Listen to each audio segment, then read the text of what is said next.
Hello, friends. My name is Vishal Srivastav. I'm a teacher at Mount Carmel School, Bagh Mughaliya, Bhopal. Welcome to this volume of Building Bricks. I thank you all for your attentive and encouraging viewership in the previous volumes.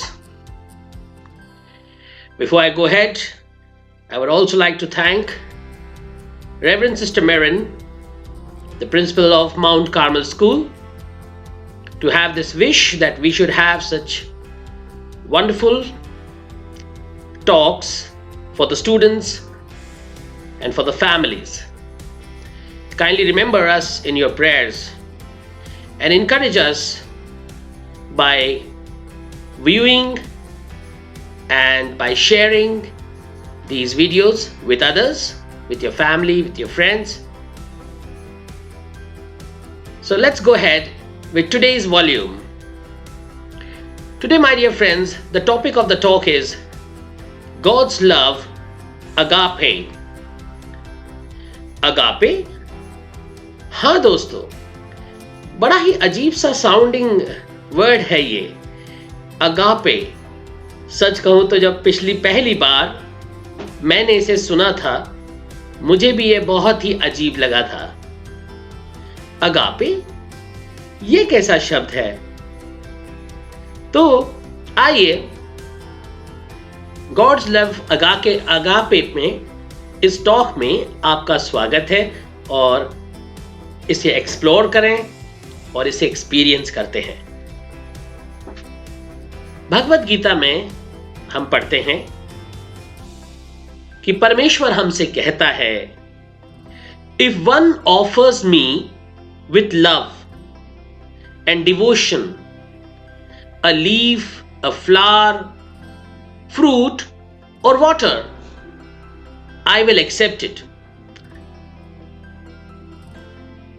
तो जब हम इस विचार को पढ़ते हैं, हमारे दिल में क्या आता है? क्या परमेश्वर को पत्ते, फूल, जो चढ़ावा हम चढ़ाते हैं, क्या उसकी जरूरत है? लेकिन परमेश्वर इन सबको एक्सेप्ट करता है, क्योंकि पहली लाइन में वो गूढ़ मंत्र छुपा है, if one offers me love and devotion. तो हम अपना प्यार परमेश्वर को कैसे दिखाते हैं? परमेश्वर प्रेम है, गॉड इज लव। शायद पहली बार मैंने इसको किसी ट्रक के पीछे लिखा हुआ देखा था। ये मुझे बहुत बाद में पता चला कि ये एक्चुअली कहां पर लिखा हुआ है कि गॉड इज लव। ईश्वर ही प्रेम है और ईश्वर इस सारे संसार को प्यार करता है। जब हम प्यार की बात करते हैं दोस्तों,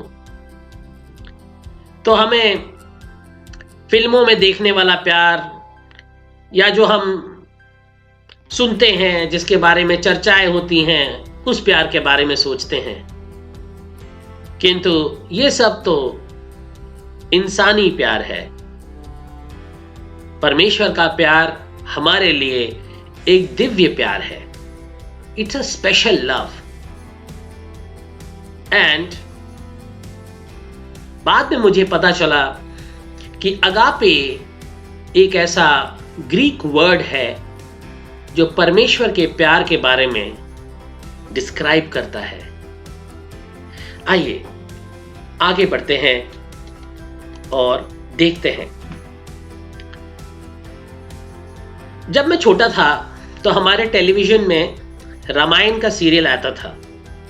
बड़े मजेदार बात यह है कि उस समय एक छोटी सी जगह में हम रहते थे और हमारे पास टेलीविजन था। तो हमारे घर में बहुत सारे लोग, आसपास के लोग आके रामायण देखा करते थे, मिलके देखा करते थे। बड़ा मजा आता था। बचपन की वो प्यारी यादें आज भी हृदय में संजय हुए हों। खैर, उसी में हमने देखा था रामायण में कि शबरी नाम की एक औरत थी। और कहते हैं भगवान श्री राम को बहुत प्यार करती थी।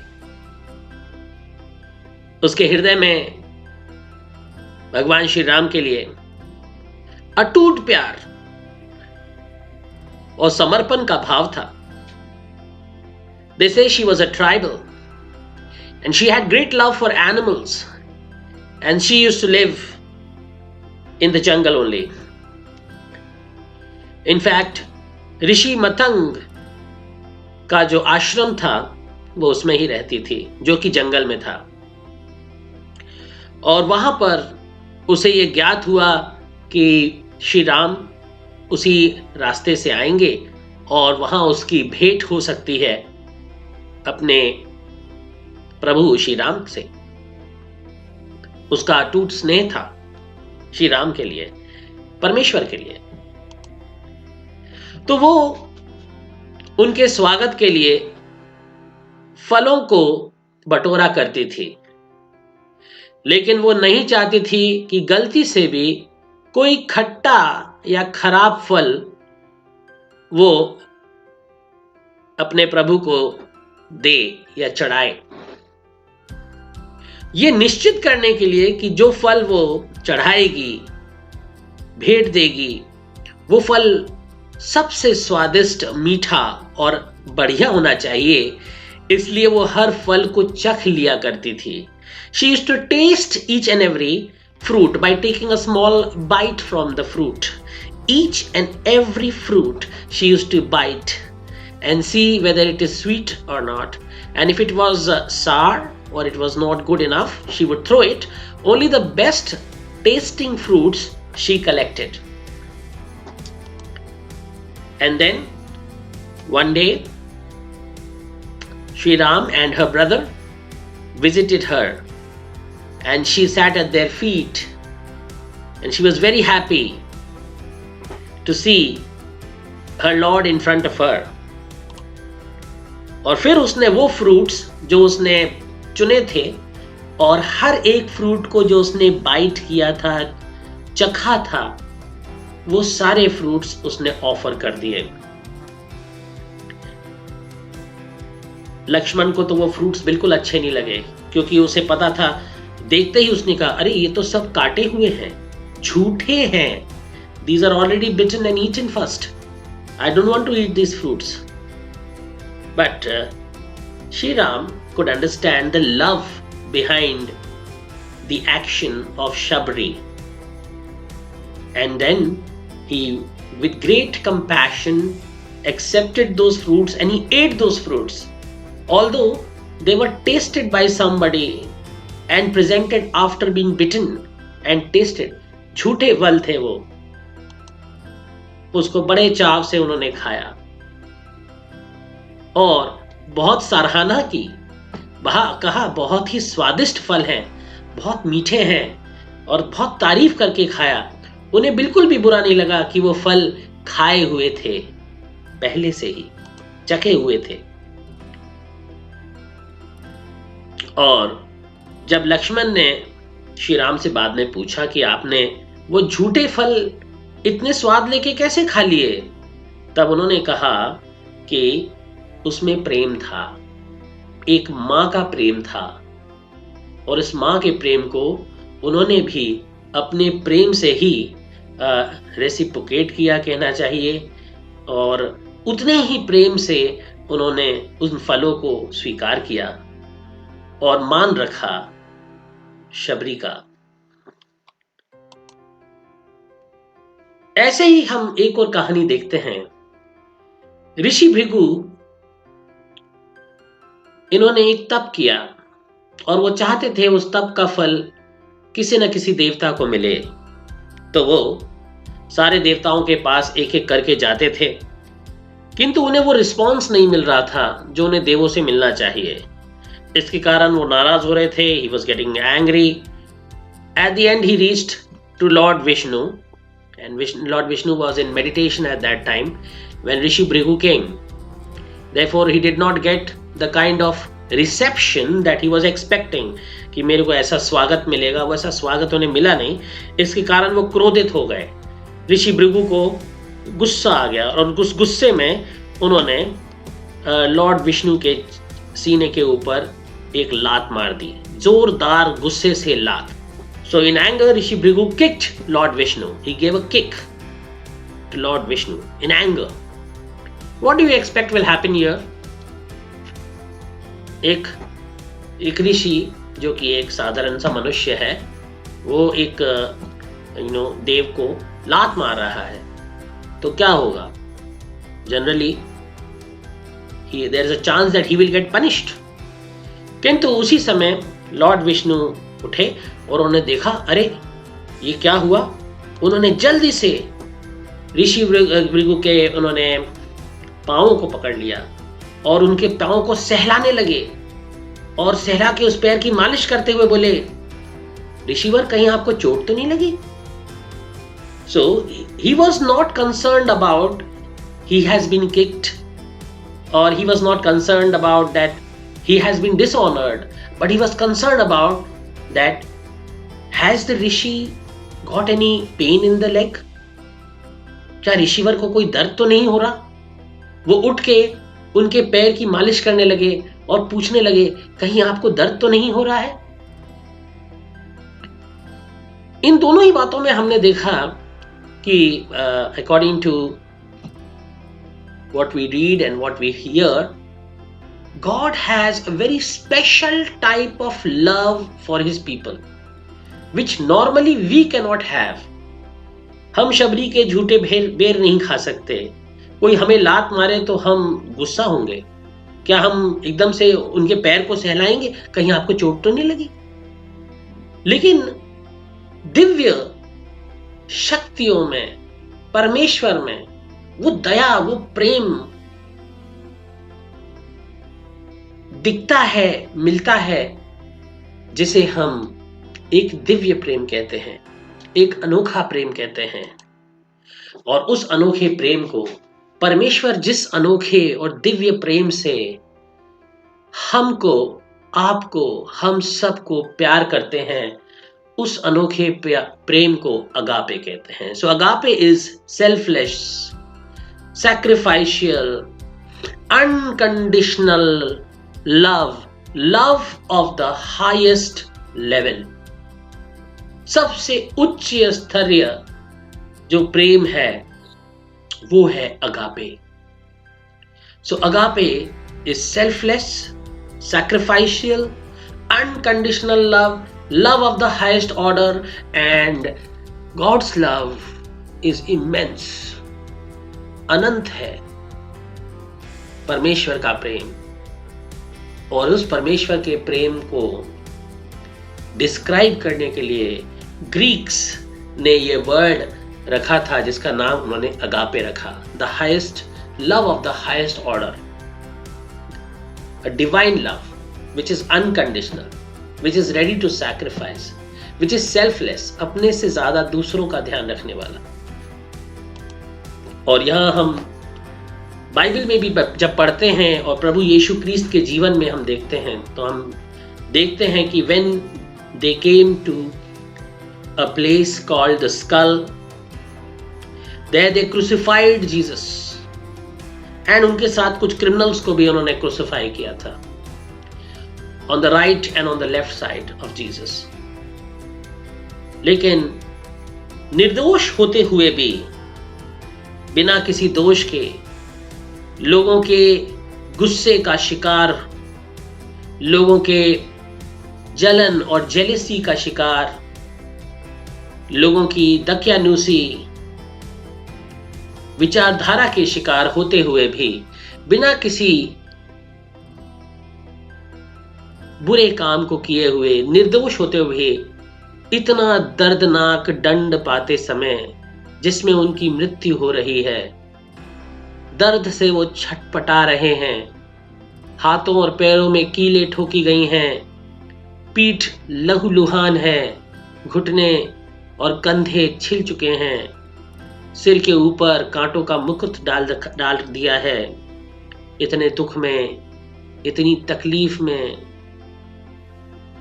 अपनी अंतिम सांसों में प्रभु यीशु प्रार्थना करते हैं, हे पिता, इन्हें क्षमा कर दीजिए, ये नहीं जानते कि ये क्या कर रहे हैं।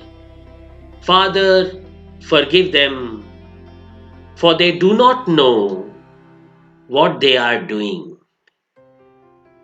दोस्तों, कभी कभी दोस्तों के साथ खेलते समय अगर गलती से भी हमें अपने दोस्त से चोट लग जाए तो हम कैसे रिएक्ट करते हैं। हमें गुस्सा आता है, हम कभी दोस्त को धक्का मार देते हैं, पूछते हैं क्या कर रहे हो, मुझे चोट हो गई, मुझे लग गया है। हमारे मुंह से प्रार्थना नहीं, गुस्सा निकलता है।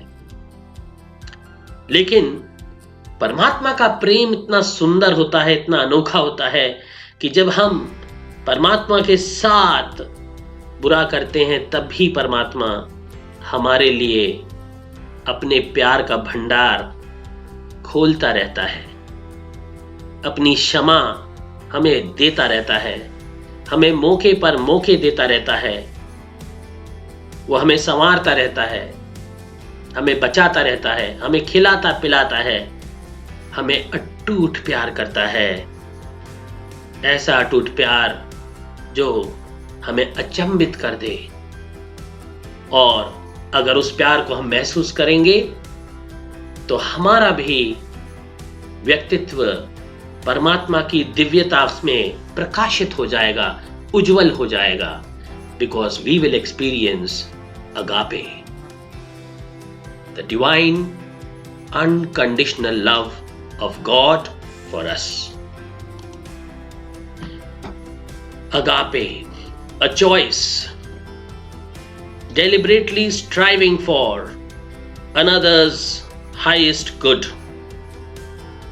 faithfulness, commitment, and sacrifice without expecting anything in return.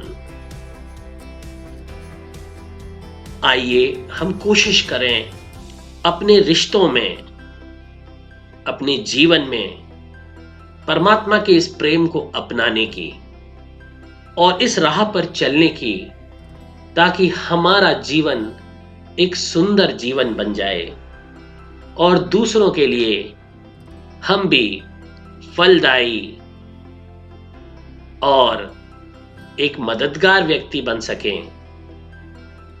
दूसरों के लिए हम भी परमात्मा का प्रेम का एक जरिया बन सकें, शांति का एक दूत बन सकें।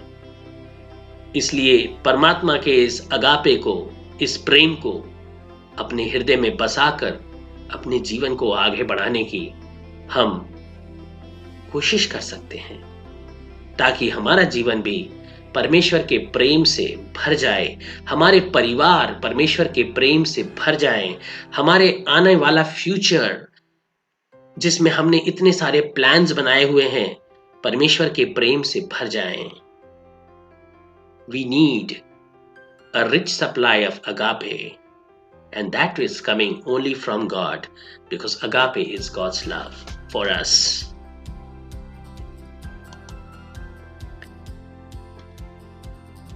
In Greek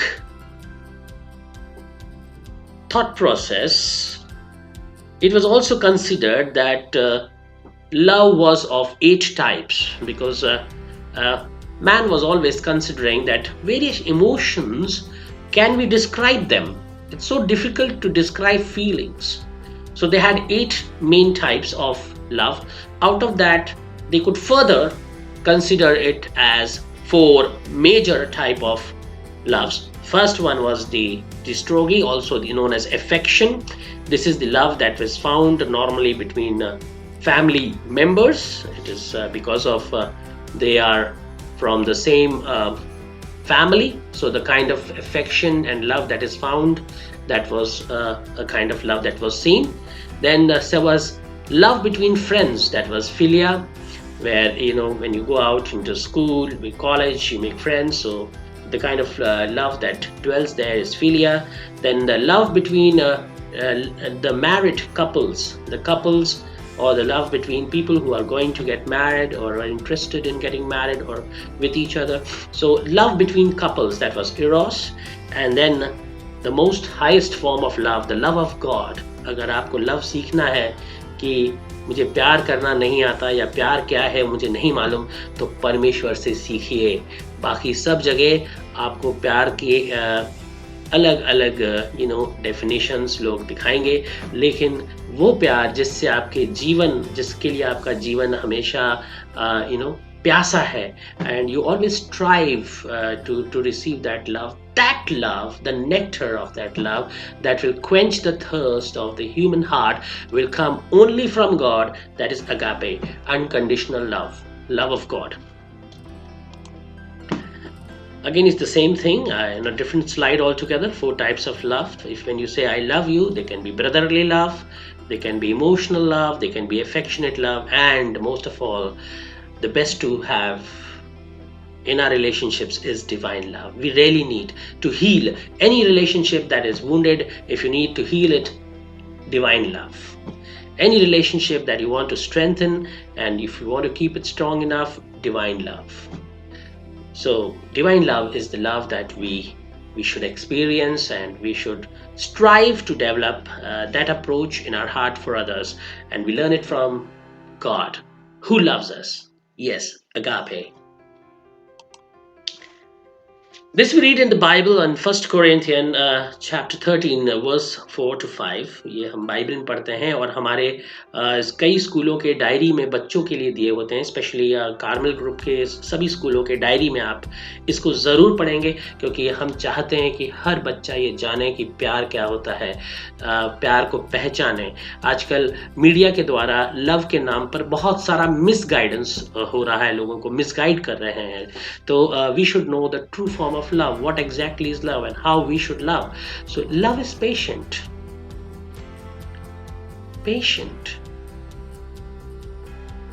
Love is kind. It does not envy, उसमें जलन नहीं है. It does not boast, दिखावा नहीं करता. It is not proud, घमंड नहीं करता. फिर से देखते हैं. Love is patient. Love is kind. It does not envy. It does not boast. It is not proud. It does not dishonor others. दूसरे के मान सम्मान को ठेस नहीं पहुंचाता. It is not self-seeking. सिर्फ खुद के बारे में नहीं सोचता. It is not self-seeking. It is not easily angered. क्रोध के बादलों से ये कभी नहीं ढकता. It is not easily angered. It keeps no record of wrongs. दूसरों की गलतियों को याद नहीं रखता. अगर हमें अपने रिलेशंस को, अपने दोस्तों के बीच में, अपने परिवार के बीच में, अपने हृदय में वो सुंदरता लानी है, तो कितनी सुंदर बात लिखी है. ईश्वर के इस दिव्य प्रेम को अपनाना है, इस दिव्य मंत्र को अपनाना है. जब हम कहें और सोचें हम किसी से प्रेम करते हैं, तो वो प्रेम हमें मालूम होना चाहिए वो क्या है. That love is patient, that love is kind, it does not N V, it does not boost, it is not proud, it does not dishonour others, it is not self-seeking, it is not easily angered, it keeps no record of wrongs. ऐसा नहीं होगा कि हाँ भाई मैं तुम्हें प्यार करता हूँ, मुझे याद है तुमने क्या किया था, तो बुरा किया था, तुमने उसके पहले जो बुरा किया था वो भी मुझे याद है, तुमने उसके पहले जो बुरा किया था वो भी मुझे याद है. Then do I really love? Question to be asked for us. Let's look in our hearts and let's receive agape, the love of God in our heart, so that we can learn to love others and enjoy the beautiful gift of love that God has given. And it is so beautiful that God himself says, मैं ही प्रेम हूँ, ईश्वर ही प्रेम है. God is love. जब ईश्वर ने खुद को ही संबोधित किया है प्रेम के साथ, उस अटूट, उस प्यारे प्रेम के साथ हमें जुड़ना है, ताकि हम अपने और दूसरों के जीवन में उस परमेश्वर के प्रेम के द्वारा सुंदरता बढ़ा सकें. There is no fear in love. Now, this is again written in the first book of John, chapter 8, verse 18. There is no fear in love, but perfect love drives out fear, because fear has to do with punishment. The one who fears is not made perfect in love. जहां प्रेम है वहां भय नहीं होगा. मैं अपने परमेश्वर से प्रेम करता हूं. मैं इसीलिए नहीं अपना जीवन ऐसे जीता हूं कि मुझे भय है, परमेश्वर मुझे दंडित करेगा, इसलिए मैं अच्छा जीवन जी रहा हूं. मैं अच्छा जीवन इसलिए जी रहा हूं क्योंकि मेरा परमेश्वर मुझसे प्रेम करता है और मैं अपने परमेश्वर से प्रेम करता हूँ. इसीलिए मैं इसीलिए अच्छे बुरे काम नहीं करता हूँ ताकि मेरे माता पिता मुझे डांटेंगे. मैं इसीलिए अच्छे काम करता हूँ और बुरे कामों से बचता हूँ क्योंकि मेरे माता पिता मुझे प्रेम करते हैं और मैं उनसे अटूट प्रेम करता हूँ. इसलिए there is no fear in love, but perfect love drives out fear, because fear has to do with punishment, and the one who fears is not made perfect in love. 1 John chapter 4 verse 8 में हम पढ़ते हैं, Whoever does not love, अगर आप प्रेम नहीं करते, अगर आपका जीवन प्रेम से परहेज करता है, आपकी दिनचर्या में प्रेम का महत्व नहीं है, तो आप माफ कीजिए परमेश्वर को नहीं जानते, क्योंकि परमेश्वर ही प्रेम है. ये ट्रक के पीछे मैंने लिखा हुआ देखा था, जब मुझे मालूम नहीं था कि ये एक्चुअली यहां पर लिखा था बाइबल में ये अंकित है, गॉड इज लव. यहां से पूरे दुनिया ने गॉड इज लव सीखा है, यहां से लिया है. तो ये बाइबल में यहां पर लिखा हुआ है, Whoever does not love does not know God, because God is love.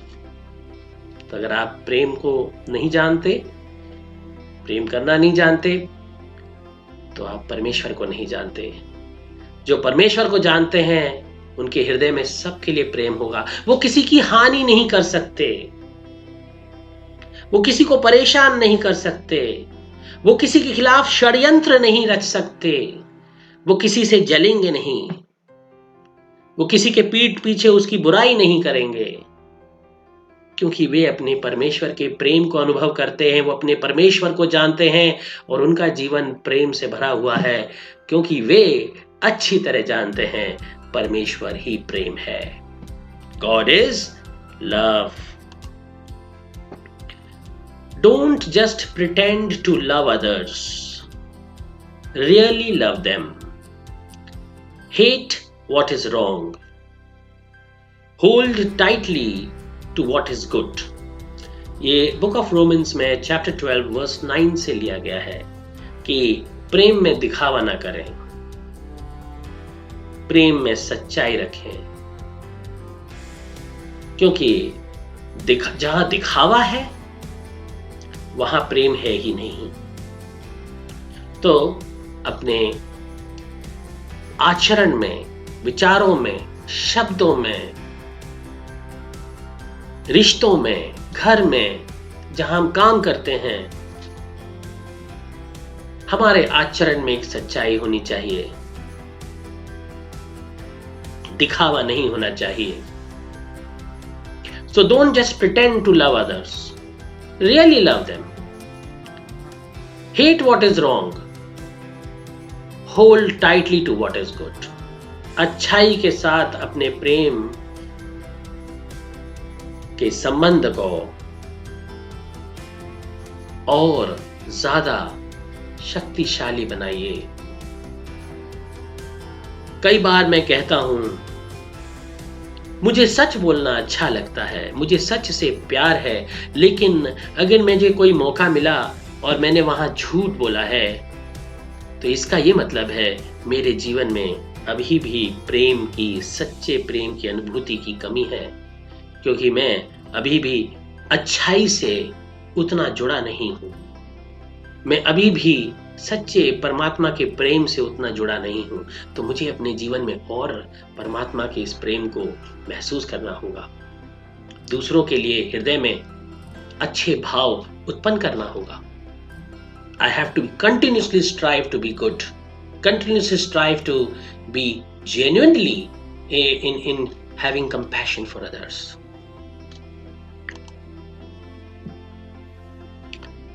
किसी ने प्रभु यीशु से एक बार पूछा था कि हमें किस प्रकार से प्रेम करना चाहिए, तो बाइबल में अंकित है ये, love the Lord your God with your heart, with your soul, your mind and your strength. अपने परमात्मा को हमें कैसे प्यार करना है? अपने दिल से, अपनी आत्मा से, अपने मस्तिष्क से और अपनी संपूर्ण शक्ति से, क्योंकि वही आपके अस्तित्व है। उसी के प्रेम से हम उत्पन्न हैं। दोस्तों, आप मेरी बातों को ध्यान से सुन रहे हैं और आप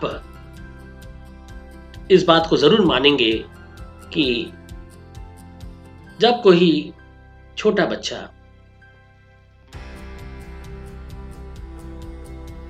पैदा होता है, आपने छोटे बेबीज को देखा होगा, वो बिल्कुल इनकेपेबल होते हैं। Even a caterpillar is more capable than a human baby in early infancy. अगर उस समय उस बेबी को कोई भी प्यार ना करे, वो जब रो रहा है कोई उसके पास ना आए, वो भूखा है कोई उसे खिलाए नहीं, उसे ठंड लगे तो कोई उसको उड़ाए नहीं, जरूरत पड़ने पर उसके कपड़े ना बदले, उसे साफ सुथरा ना रखे, तो क्या वो बेबी जी पाएगा? बिल्कुल भी नहीं। अब अपनी तरफ देखिए, हम इतने बड़े हो गए हैं। उस स्टेज से जब हम बिल्कुल इनकेपेबल थे, शायद करवट भी नहीं बदल सकते थे, from that stage till here, if we have reached every moment of our life, God has been loving us through various mediums. चाहे वो मीडियम दादी बनी, दादा बने, चाहे कोई मम्मी पापा बने, चाहे कोई आंटी बनी, चाहे कोई पड़ोस वाले आंटी बने, चाहे कोई ऑर्फनेज में कोई सब हेल्प कर रहे थे वो बने, चाहे कोई सर्वेंट बने, चाहे कोई नैनी बनी, किसी न किसी ने परमेश्वर के प्रेम में मुझे संभाला। इसीलिए मैं आज तक इतना बड़ा हो पाया, क्योंकि हर बच्चा जो छोटा होता है टोटली इनकेपेबल होता है। यदि उसे प्रेम ना मिले परमेश्वर का किसी भी जरिए से, वो बड़ा नहीं हो सकता, वो जी नहीं सकता, वो सरवाइव नहीं कर सकता। I have been loved, I am being loved by God through various people in my life. The relationship does not matter, whether it was my mother or father or grandparents or auntie, uncle or a nanny or maybe some NGO workers, who knows, someone was sent by God to love me, to take care of me. इसीलिए मैं उस स्थिति से इस स्थिति तक बड़ा हुआ हूँ और मुझे ये मानना ही होगा, मुझे परमेश्वर का प्यार प्राप्त हुआ, हर पल प्राप्त हुआ और अभी भी प्राप्त हो रहा है।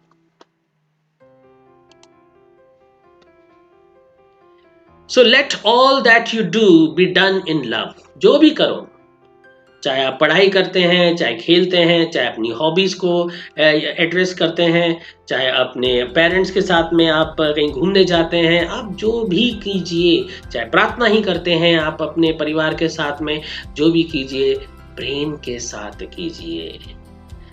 Do it with love. Don't curse. Don't be angry. Don't be frustrated while doing that work. Do it with love. Do it with love. And God will bless your work. Let all that you do be done in love.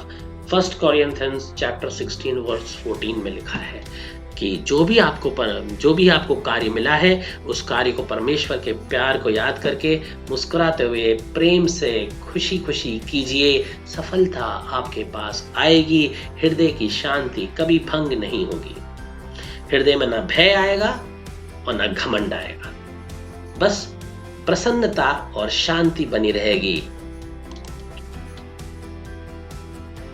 He has given us the Holy Spirit to fill our hearts with His love. परमेश्वर ने हमें परमेश्वर ने हमें परमात्मा दिया है, परम आत्मा, होली स्पिरिट, परम आत्मा हमें दिया है, पवित्र आत्मा हमें दी है, ताकि हमारा हृदय परमेश्वर के प्रेम से भरा रहे, हमारा जीवन परमेश्वर के प्यार से आशीष पाता रहे। He has given us the Holy Spirit to fill our hearts with His love. Romans chapter 5 verse 5. We love Him because He has loved us. हर जगह आप देखिए, जिस भी दिशा और जिस भी देश में आप जाएंगे, यहाँ तक कि जंगलों में चले जाएंगे आप, वहाँ भी आपको कोई ना कोई व्यक्ति प्रार्थना करते हुए मिलेगा। भले ही उसकी सोच समझ अलग हो, वो अपने हिसाब से, अपनी ट्रेडिशंस के हिसाब से कहीं ना कहीं किसी को दिव्य पावर समझकर प्रार्थना करेंगे, लेकिन वो कहीं ना कहीं परमात्मा की खोज आपको मिलेगा और उनके अंदर वो प्यार का भाव मिलेगा। चाहे वो किसी जंगल में आप चले जाइए, चाहे किसी भी बहुत ही वेल प्रॉस्परस कंट्री में चले जाइए, चाहे किसी भी तरफ चले जाइए, ट्रेडिशंस बदल जाएंगे, लोगों के विचार बदलेंगे, लोगों के डेटी बदलेगा, जिस रूप में वो भगवान को पूजते हैं वो रूप बदल जाएगा, वो तरीका बदल जाएगा। लेकिन कहीं ना कहीं उन्होंने महसूस किया अपने जीवन में कि उनके जीवन में एक दिव्य प्रेम, एक दिव्य शक्ति जो उसे प्यार करती है वो है, और they are reciprocating, they are responding in prayerful love, in submission to the great love that God has for us, agape. So He has given us the Holy Spirit to fill our hearts with His love. We also have responded from generations and generations. No matter where we were born, no matter which area, you will find the experience has been felt by the human form. इंसानों को महसूस हुआ है वो प्यार, और उन्होंने उस प्यार को महसूस करने के बाद ईश्वर को प्यार करने की कोशिश की, अपनी अपनी समझ के हिसाब से, अपनी अपनी ट्रेडिशंस और कस्टम्स के हिसाब से, अपने अपने जो उनके जनरेशंस में जैसे उन्होंने डेटी का या भगवान का जैसा भी उन्होंने रूप माना, उस रूप के हिसाब से परमेश्वर के प्रेम को महसूस किया है। No one has seen God. क्या आपने परमेश्वर को देखा? क्या मैंने देखा? नहीं देखा। No one has seen God at any time. If we love one another, God abides in us, and His love has been perfected in us. तो ईश्वर के प्रेम को तो हमने देखा नहीं है, लेकिन कैसे हम ईश्वर के प्रेम को महसूस कर सकते हैं? If we love one another, अगर हम अपने हृदय में एक दूसरे के लिए, सबके लिए प्रेम रखेंगे, फिर परमेश्वर की उपस्थिति हमारे हृदय में होगी, जो हमें महसूस होगी, and then His love will be perfected in us, and then we will be able to enjoy the sweet nectar of His love. So we have to love people, because who are the people, all the people and everything around us is the creation of God, so we have to show our love to each other if we love our God, and when we show our love to each other, then God's love is experienced in our heart. This is given in 1 John chapter 4 verse 12. Similarly, in the book of Peter's first letter, chapter 4 verse 8 में लिखा हुआ है, above all love each other deeply, because love covers over a multitude of sins. हजारों पापों को ढक कर विनाश कर देता है प्यार में वो शक्ति है जो पापों की विनाशकाय शक्ति को समाप्त करती है। जैसे कहीं आग लगी हो, वो आग सबको ध्वस्त कर सकता है, वो पापमय आग है, वो सबको ध्वस्त कर सकता है, लेकिन जब उस पर शीतल पानी पड़ जाए, प्रेम का शीतल पानी, तो वो आग बुझ जाएगी और वो विनाश रुक सकता है। तो प्रेम ही वो है शक्ति परमेश्वर द्वारा जो पाप के विनाशकारी शक्तियों को समाप्त कर सकता है। Above all, love each other deeply because love covers over a multitude of sin.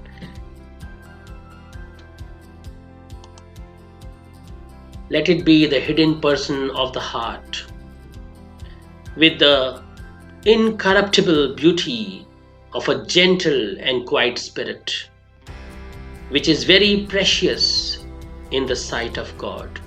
तो परमेश्वर की आंखों में, परमेश्वर की नजर में, परमेश्वर ढूंढता है ऐसी आत्माओं को जो कि सुंदर है, और आत्मा की सुंदरता प्रेम के द्वारा ही निखरती है। जिन हृदयों में प्रेम होता है उनमें परमेश्वर बसता है। वो व्यक्तित्व, वो आत्मा, वो जीवन सुंदरता को प्राप्त होती हैं, और परमेश्वर की नजर में भी वो जीवन, वो व्यक्ति प्रेशियस होता है, बहुमूल्य हो जाता है, अति प्रिय हो जाता है। So let's make ourselves precious to God with love, with gentleness, with the acceptance of love and the expression of love with each other. We can express love to each other, and we can accept God's love, and we can experience the beautiful love, and yes, we will be precious in God's, we will be more precious because we are abiding with God's plan of having a beautiful, loving world. You are loved forever. Now we already know. If we look at a child, how the child was born, and we look at the lifestyle of a human being, and we see where we have reached, we actually underrate our lives. We underrate our abilities. We underrate the gifts that we have got. The gift of vision, the gift of sight that we have, the gift of the heart is beating within, which we are not doing anything. It is beating within ourselves. The food is getting digested. The thoughts that are coming in the mind, the kind of intellectual beauty that we are able to express ourselves, like writing poems or making paintings, expressing ourselves with our work, with our creativity, our ability to move, walk, breathe, do things. All these are gifts because God loves us. These are the blessings. That's why it's said, you want to be happy, count your blessings. Count your blessings. Count your blessings. Because these are given to you as a gift, because God loves you immensely. You are loved forever. Hamesha. He administers justice for the fatherless and the widow, and loves the stranger, giving him food and clothing. तो प्रभु हर किसी को प्यार करते हैं, चाहे वो एक orphan हो, चाहे कोई विधवा हो, चाहे एक स्ट्रेंजर हो। Stranger, no one is stranger to God, but God is a stranger to many.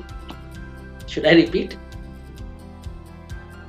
कोई भी व्यक्ति परमेश्वर के लिए अनजान नहीं है, लेकिन शायद परमेश्वर कुछ लोगों के लिए अनजान हो। उन्हें भी परमेश्वर प्यार करता है। जो परमेश्वर को नहीं जानते, परमेश्वर उन्हें भी प्यार करता है। जो परमेश्वर के खिलाफ काम करते हैं, परमेश्वर उन्हें भी प्यार करता है और मौके पे मौका देता है कि अपने आप को सुधार लो, सही राह पर आ जाओ। Because thy loving kindness is better than life, my lips shall praise thee. तो इसलिए हमें भी परमेश्वर को अपने जीवन में ऊंचा स्थान देना चाहिए, क्योंकि उनका प्यार ही हमें, हमारे जीवन को संवारता है और वही हमारे जीवन को बढ़ाता है, हमें खुशहाल बनाता है। Because thy loving kindness is better than life, my lips shall praise thee. हम अपने देश से प्यार करते हैं, ये भी एक अमेजिंग प्यार है। My love for my nation is worthiness. My love for my people is endless. And all I desire from my country is happiness. How can you love your motherland if you don't experience and don't hold your heart as a vessel that will have love in it? So today we find that कई लोग अपने देश से प्यार नहीं करते, हम लोग कंप्लेन करते हैं। Reason is when the heart doesn't have the ability to love, how that heart is going to love your country? So whether you are loving your country, whether you are loving the fellow human being, You need that love in your heart, and that love comes from God. Experience that love. Make your heart a vessel that will receive. Your country will prosper because you will have love for your country. You will not let corruption you will not like yourself to be involved in a corruption that will deter your country's honor and slow down the growth of your country. It is the lack of love that can cause trouble for a country. It's a bigger enemy than the ones that may be from out of the country. The inner enemy will be within. The lack of love for my country can be a bigger enemy than an enemy who's trying to eye at the freedom of my country from outside. So let's get rid of that enemy by feeling love for my motherland. We can see this. Never forget the sacrifices our freedom fighters have made. And people who have been dedicated, our country has been blessed by its sons and daughters who happily and unconditionally sacrifice themselves. From where did that feeling come? How they were able to get rid of their own selfish motives? And they did not have any selfish motives. Why? Why they was filled with so much of divinity and greatness that we salute them even today and forever. Again, it was love in their heart, which was expressed for the country. If they have no love, they would have not had it for the country. So let us fill our hearts with love, and let us also express this love for our nation also. We can all express our love in the form of a prayer as well. May God bless and love my country. If I have this prayer in a genuine way before I go out to work, will I be a corrupt person? Will I take decisions that will go against my country? Because I am a loving person who prays and who really means that I should be a contributor to my nation. May God bless and love my country. When we talk about love on earth, we say one of the highest form of love is mother's love. Who gave you the mother? God gave you the mother. Yes. Mother is the only person who carries you for 9 months in her womb, and then she holds you close to her heart for 3 years and even more. She will hold you and she takes care of you and she loves you from her heart throughout her life. That's why we say mother's love is one of the purest and the highest form of love that we find on earth among human beings. So when you look into your mother's eye, you know that this is the purest love you can find on this earth. इस धरती में अगर इंसानों के बीच में हम रहते हैं और अगर हमें सच्चा प्यार देखना है तो एक बहुत प्यार करने वाली माँ की आंख में देखेंगे तो वो देखेंगे उसका प्यार अपने बच्चे के लिए कितना सच्चा होता है, और वो सच्चा प्यार एक माँ के हृदय में परमेश्वर ही डालता है, क्योंकि परमेश्वर सच्चा प्यार करने वाला परमेश्वर है जो हम सभी से सच्चा प्यार करता है, और वहीं से सारे संसार में प्रेम का संचार होता है. A love greater than a mother's love. So you know that mother's love is the greatest on the earth that you experience. God's love is even more greater than a mother's love. एक माँ के प्यार से भी बढ़कर होता है परमेश्वर का प्यार. ये अंकित है किताबों में कि यस, माँ का प्यार महसूस किया है, परमेश्वर का प्यार उससे भी ज्यादा है, क्योंकि वो प्यार करने वाली माँ आपको परमेश्वर ने दिया है. वो प्यार करने वाली माँ के हृदय में प्यार भी परमेश्वर ने ही दिया है.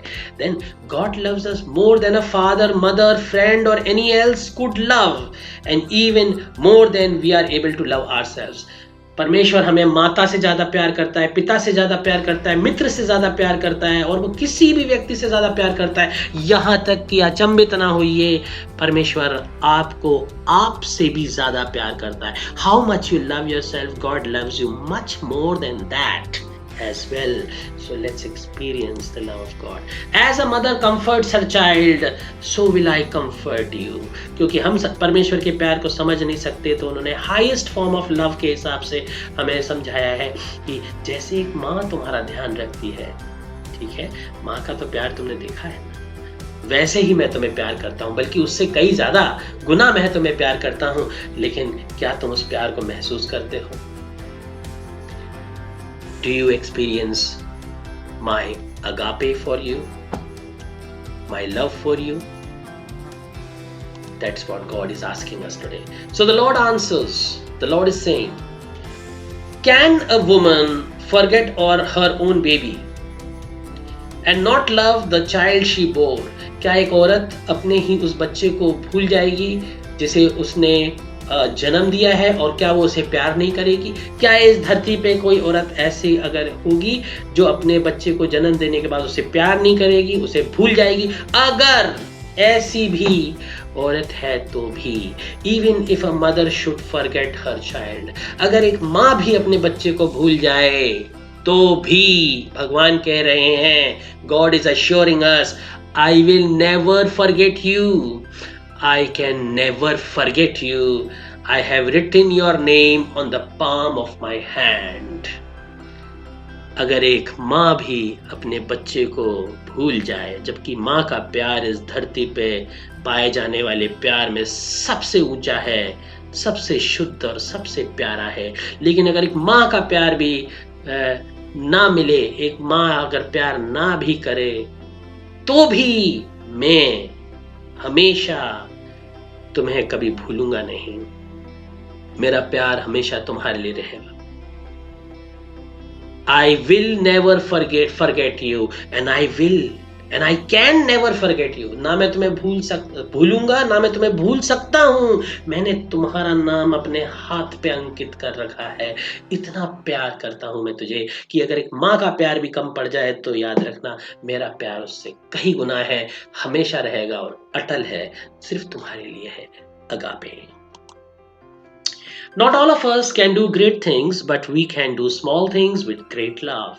हम बहुत सब बड़े बड़े काम नहीं कर सकते। मदर टेरेसा जी हमें सिखाते हैं। संत टेरेसा हमारे देश में, इन्होंने कोलकाता में अपनी सेवाओं द्वारा दिखाया।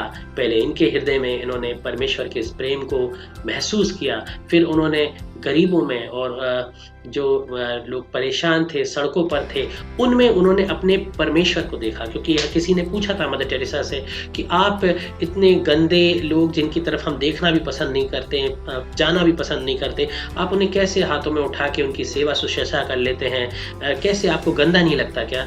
तो वो कहते हैं, मुझे उनमें मेरा परमेश्वर नजर आता है और मैं अपने परमेश्वर पर सेवा कर रही हूँ बड़े प्यार से, क्योंकि उनका हृदय परमेश्वर के प्रेम से भर गया था और वही प्रेम वो उन लोगों में परमेश्वर को देखकर प्यार करती थी और उनकी सेवा करती थी। वो कहती है, not all of us can do great things, हम सभी लोग बहुत बड़े बड़े काम नहीं कर सकते हैं, but we can do small things, हम छोटे छोटे काम भी बड़े प्रेम के साथ कर सकते हैं। मतलब सभी कामों को, छोटा हो चाहे बड़ा, प्रेम से करिए। Our family is a circle of strength, founded on faith, joined in love, kept by God together forever. तो देखिए, family is a great bond of love which has been blessed by God. God has blessed you with a family which is a circle of love. And यहाँ से आपको शक्ति मिलती है, यहाँ से आपको विश्वास मिलता है, and इसे परमेश्वर ने अपने प्रेम से आशीर्वाद दिया हुआ है। तो परमेश्वर के प्रेम का आशीर्वाद अपनी परिवारों में लेके आइए। Joined in love, kept by God together forever. You want your family to be joined in love, kept by God together forever?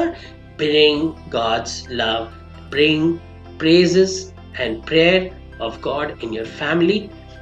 Then your family will be a beautiful family. It will be a family that will be strengthened by the bond of God's loving blessings. My house isn't fancy. I don't have a lot of money. I've struggled for everything I have, but I'm grateful for God's love and my loving family. है ना?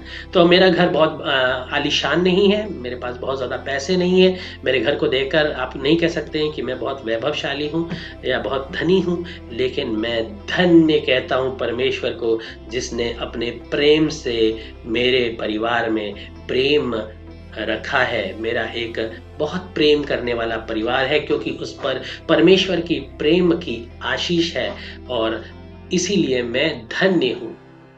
ठीक है?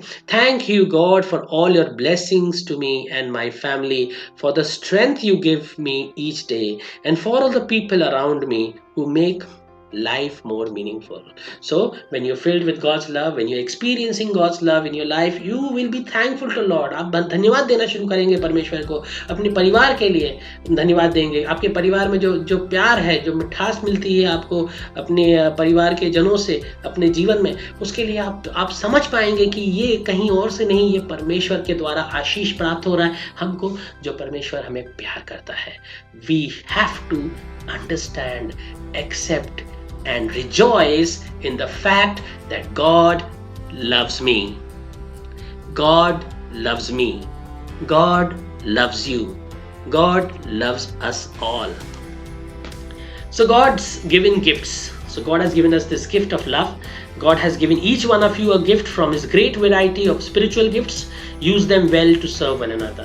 तो जो भगवान ने आपको जो भी गिफ्ट दिया है, द गिफ्ट ऑफ एजुकेशन है, द गिफ्ट ऑफ टैलेंट है, द गिफ्ट ऑफ अपॉर्चुनिटी है, the gift of good family है, जो भी आपको गिफ्ट भगवान ने दिया है, उस गिफ्ट का आप अच्छा इस्तेमाल करें, क्योंकि वो परमेश्वर के प्रेम का प्रसाद आपके जीवन में है।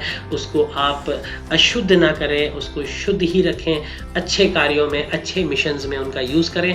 So do it for the goodness, for spreading goodness, for harmony, for peace, for making God happy with what He has gifted you. You have done a fantastic job with it. So as each has received a gift, use it to serve one another. एक दूसरे की मदद करने के लिए और एक दूसरे के जीवन में खुशहाली बढ़ाने के लिए उन गिफ्ट्स का आप इस्तेमाल करें। We know how much God loves us and we have put our trust in His love. God is love. Yes, God is love, and all who live in love live in God, and God lives in them. तो हम जानते हैं कि ये बात हमने फिर से जान ली है कि ईश्वर ही प्रेम है, और अगर हमें ईश्वर को जानना है, ईश्वर के साथ रहना है, तो हमें इस प्रेम के साथ अपना जीवन जोड़ना होगा, है ना, महसूस करना होगा। Whatever does not love does not know God, because God is love. तो हम ये ऑलरेडी जान चुके हैं। Then you Lord are forgiving and good. जब हम ईश्वर के प्रेम को महसूस करते हैं, तब हम ये समझ पाते हैं कि परमेश्वर का प्रेम क्षमा करने वाला और अच्छा है। Abounding in love to all who call to you. और जो भी आपको पुकारते हैं, उन्हें आपके इस प्रेम का एहसास होता है। तो परमेश्वर का प्रेम सब जगह व्याप्त है। जैसे धूप सब तरफ आती है दिन में, लेकिन हम अगर उस धूप में नहीं आ रहे हैं, तो इसका ये मतलब नहीं कि धूप नहीं है। अगर हम छुप के बैठेंगे, तो इसका ये मतलब नहीं है बाहर धूप नहीं है। धूप है, प्रकाश है ना, सूरज तो चमक रहा है, लेकिन हमने अपने आप को छुपा रखा है। लेकिन जब हम प्रार्थना में परमेश्वर के साथ जुड़ते हैं, अपना विश्वास जोड़ते हैं, उनके प्रेम को हम महसूस करते हैं, तब हम फिर से प्रकाश में आ जाते हैं, अंधेरे से प्रकाश की ओर आ जाते हैं, है ना, और उन आशीषों को हम महसूस कर पाते हैं जो परमेश्वर ने हमारे जीवन में हमें दिया है। बालक ध्रुव कैसे ध्रुव तारा बनाए, बड़ी खूबसूरत बात है। यहाँ भी हम परमेश्वर के प्रेम के बारे में, बचपन में मेरे पिताजी ये कहानी सुनाया करते थे, बड़ी खूबसूरत सी ये कहानी है। और संयोगवश बात ये भी है कि जब मेरा बेटा हुआ, तो मुझसे पूछा गया कि आप क्या नाम देंगे। पता नहीं कैसे मेरे हृदय में कहानी ऐसी अंकित थी कि मैंने अपने बेटे का नाम भी ध्रुव रखा है। तो बालक ध्रुव जो हैं, इसकी अगर कहानी देखें तो एक राजा थे, उनकी 2 रानियां थी। तो बड़ी रानी और छोटी रानी दोनों को एक एक बेटा था। तो इसकी कहानी कुछ थी। Once lived a king named Uttanapada who had 2 queens named Suruchi and Suniti. They had 2 sons. Now Uttam and Dhruva, these were the 2 sons. Now King Uttanapada was more attached to the queen Suruchi, और सुरुचि का जो बेटा था वो है उत्तम। तो एक बार ऐसा हुआ कि राजा जो है सुरुचि रानी के महल में बैठा था, और उनका जो बेटा है उत्तम, वो राजा की गोद में बैठा हुआ था। ध्रुव भी एक छोटा ही लड़का था, उसने अपने पिताजी को देखा तो दौड़ते हुए गया और उसका भी मन किया कि वो भी अपने पिताजी की गोद में बैठेगा। तो उसने अपने पिता से कहा, मुझे भी अपने गोद में बिठा दीजिए पिताजी। लेकिन रानी को ये सुरुचि रानी को ये बिल्कुल पसंद नहीं आया, तो उन्होंने उसको धक्का देके डांटते हुए कहा कि यहाँ से चले जाओ, तुम पिताजी की गोद में नहीं बैठ सकते, मेरा बेटा पिताजी की गोद में बैठेगा, तुम जाओ यहाँ से। वो दुखी हो गया और वो अपनी माँ के पास गया रोते हुए। तो उसकी माँ वहाँ पर जो सुनीति रानी थी वो उनके पास गया, तो उन्होंने माँ ने बेटे को चुप करते हुए कहा, बेटा रोना नहीं, इस दुनिया का जो पिता है वो परमात्मा है, परमेश्वर है, वो तो सबको प्यार करता है। तुम्हारे जो पिता हैं, जो इस ज़मीन में जो पिता हैं, इन्होंने धरती में जो आपके पिता हैं, इन्होंने तुम्हें तिरस्कार कर दिया, तो तुम दुखी मत हो। तुम अपने पिता परमात्मा से प्यार की गुहार लगाओ, उनसे तुम प्यार मांगो, वो तुमको अपनी गोद में बिठाएंगे, वो तुम्हें प्यार करेंगे। ठीक है, वो बालक के मन में बात अंकित हो गई, उसने भी हठ पाल लिया कि नहीं, कैसे भी हो के मैं तो अब पिता परमात्मा की गोद में बैठूंगा।